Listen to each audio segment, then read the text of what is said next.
Salut les gars, bienvenue sur musculationprisemasse.com. C'est Étienne. Et c'est Charles. Sur musculationprisemasse.com, on vous donne des conseils scientifiques de musculation pour vous aider à prendre la masse plus vite. On répond à vos questions de musculation. On vous montre des exercices et des trucs de musculation au gym. Cette semaine, c'est un blitz de questions. Aujourd'hui, on répond à la question de Paul. Juste avant, j'ai une couple de petites annonces. Première annonce, fin du concours de transformation physique.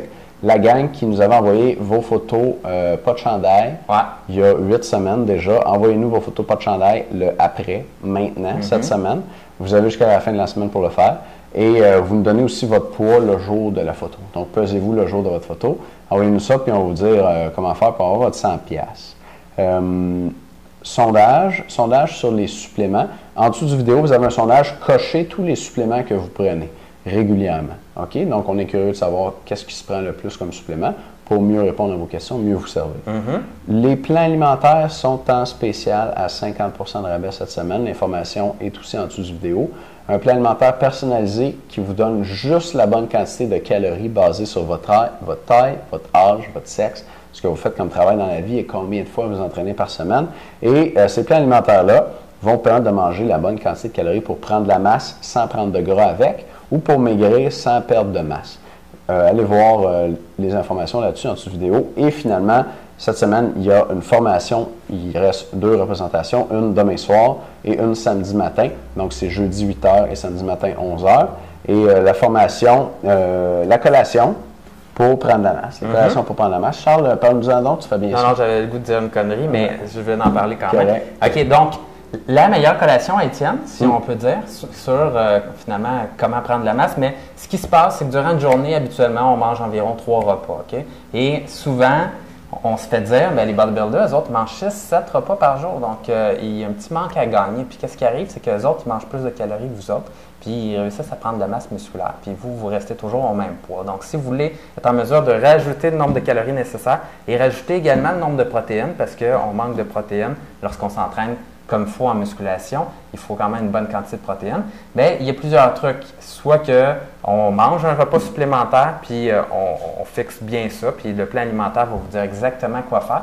Ou vous pouvez aller au shortcut, puis y aller avec une collation. Puis Étienne va vous donner sa meilleure avec le bon ratio de protéines, de calories pour faire ça. Vous rajoutez ça, puis que ça soit vraiment short and sweet pour réussir à avoir votre manque à gagner. Dans la formation, vous allez voir donc la quantité de protéines et de calories. Vous allez voir à quel moment de la journée prendre cette collation-là. C'est quand le meilleur moment si vous avez une collation de plus à prendre. Et puis les éléments essentiels d'une bonne collation. Donc, ça va être couvert dans la formation. Cette semaine, on passe à la question de Paul. All right, Paul! Tu veux-y aller? Elle est quand même longue, fait que si tu veux, je vais lire le bout important. Ah ouais, OK. Ouais. Ben moi, je vais lire le bout important. Paul? OK, j'ai lu le bon bout. Une chance que tu es là pour faire les choses importantes. C'est bon, hein? Nice. Paul de Saint-Eustache, 55 ans, membre avec nous. Merci, Paul. Combien de temps en musculation? 6 ans d'expérience. 5 pieds 11, 180 livres. Good job. Question. J'aime beaucoup le concept interactif que vous avez développé dans ce site. Le tutoiement, c'est cool. Ben merci. All right. En informatique, il est difficile de lire vos téléchargements. C'est correct, on va t'aider là-dessus. Maintenant, la question. J'ai 55 ans. Assez en forme, bonne alimentation, santé. Je veux tout simplement prendre de la masse au bras plus pectoraux. Ouais. Dois-je travailler plus fort dû à mon âge? Paul. Tu veux y aller où je vais? Ben, vas-y, Étienne. OK. Paul, c'est le contraire. Tu dois travailler moins fort dans le sens de moins souvent dû à ton âge. À partir de 30 ans, ça c'est tough, à partir de 30 ans, les niveaux d'hormones chez l'homme diminuent. Chez la femme aussi, même si ça se finit en ménopause chez la femme, là, mais chez l'homme, ça descend aussi jusque dans l'année, la soixantizaine, ça se dit ça? La soixantaine. La soixantizaine. La soixantizaine, ça baisse comme ça la testostérone jusqu'à la fin de la vie. Et avec ça, les cellules vieillissent, tout ralentit dans le fond, tout baisse. C'est comme si la machinerie interne dans le corps humain arrêtait de fonctionner tranquillement en vieillissant.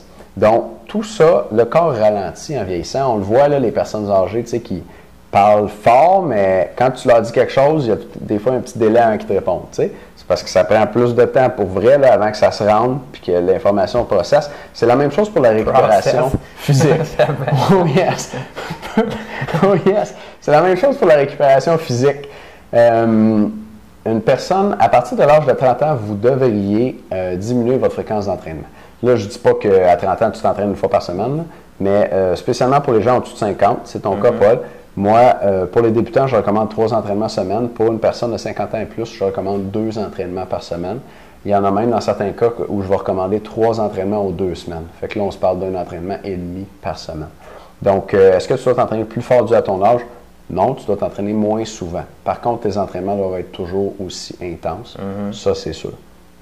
Veux-tu ajouter quelque chose là-dessus? Non, c'est bon, mais moi, je vais avoir du bon stock pour les membres. Là. Ah, j'aime ça. Excellent. Okay. Parfait.